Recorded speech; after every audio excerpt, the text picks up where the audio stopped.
పిలుచు ప్రతివాడును పరలోకమందున తండ్రి చిత్తము చొప్పున చేయవాడే ఎక్కడ ప్రవేశిస్తాడు అంటే పరలోకంలో ప్రవేశించాలంటేనే ఏం కావాలంట తండ్రి చిత్తము చేయాలనంట. ఇప్పుడు ఆ తండ్రి చిత్తమును చేయకపోతే పరలోకంలో మనకేం లేదు, ప్రవేశం లేదు కదండి. అందుకేమంటాడు, ప్రభువా ప్రభువా అని నన్ను పిలుచుట ఎందుకు అంటాడు. లూకా సువార్త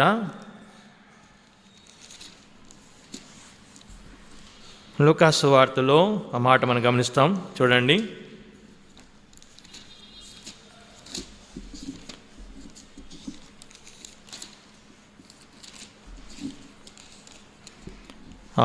అధ్యాయం 46